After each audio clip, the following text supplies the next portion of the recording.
আমরা ব্যবসায়ী উদ্যোক্তারা যেটা চাই, আমরা কোয়ালিটি এনার্জি চাই, সো দ্যাট আপনি যখন বেসরকারি খাত থেকে আমন্ত্রণ জানাবেন, সেখানে একটা প্রতিযোগিতা তৈরি হবে।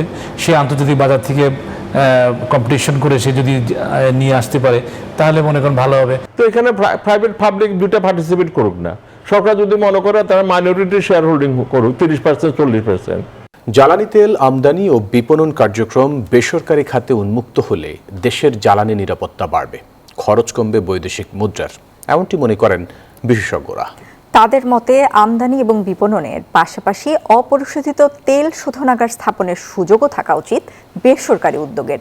দরকার হলে বিনিয়োগকারীদের উৎসাহিত করতে লজিস্টিক সহায়তা প্রদান করতে হবে সরকারকে। সময়ের সঙ্গে পাল্লা দিয়ে বাড়ছে দেশের অর্থনীতির আকার। বাস্তবতার বিবেচনায় গড়ে উঠেছে বিভিন্ন ছোট বড় শিল্প কারখানা। একই সঙ্গে বেড়ে চলেছে জ্বালানির চাহিদা। প্রশ্ন উঠেছে, এই ব্যাপক চাহিদার যোগান বাংলাদেশ পেট্রোলিয়াম কর্পোরেশন বা বিপিসির একার পক্ষে নিশ্চিত করা সম্ভব হচ্ছে কিনা। পরিসংখ্যান বলছে প্রতিষ্ঠানটির সিস্টেম লস 20%-এরও বেশি। ফলে বহু বছর ধরেই শিল্প কারখানাগুলো ভুগছে গ্যাস, বিদ্যুৎ ও তীব্র জ্বালানির সংকটে। এমন বাস্তবতায় জ্বালানির তেল আমদানি ও বিপণন কার্যক্রম বেসরকারি খাতে উন্মুক্ত করার উদ্যোগ নিয়েছে সরকার। সরকারিভাবে জ্বালানি খাতকে যদি দিতে চায়, সেই ক্ষেত্রে অবশ্যই শিল্পের জন্য ভালো হবে এবং নতুন নতুন বিনিয়োগ সৃষ্টি হবে, উৎপাদনের মান বৃদ্ধি হবে এবং দেশের অর্থনীতিতে একটা ইতিবাচক সুফল বয়ে আনবে। বিশেষজ্ঞরা বলছেন, বেসরকারি খাতকে জ্বালানি আমদানির সুযোগ দিলে বাজারে প্রতিযোগিতা তৈরি হবে, যা দীর্ঘমেয়াদে মজবুত করবে অর্থনীতির ভিত্তি।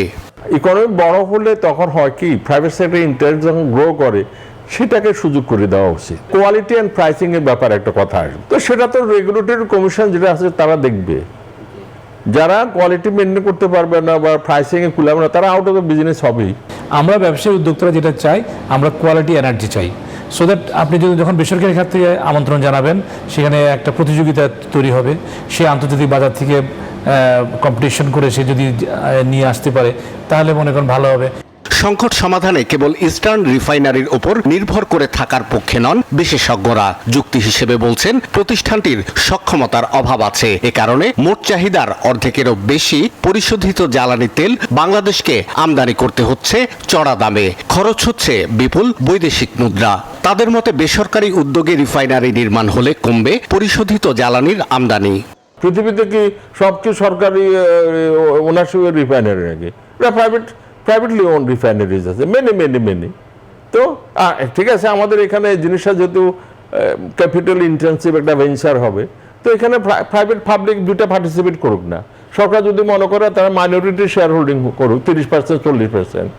ভারত, শ্রীলঙ্কা, পাকিস্তান কিংবা ভিয়েতনামের মতো প্রতিবেশী ও সমকক্ষ দেশগুলোর জ্বালানি খাতে বেসরকারি অংশগ্রহণের মডেল এবং এ খাতে বৈশ্বিক চর্চা কি তা বিশ্লেষণ করে বাংলাদেশের উপযোগী মডেল খুঁজে বের করার উপর গুরুত্ব দিচ্ছেন বিশেষজ্ঞরা।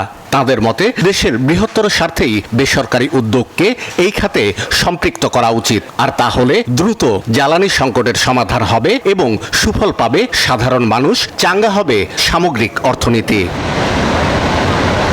শাহ আলী জয়, নিউজ 24, ঢাকা।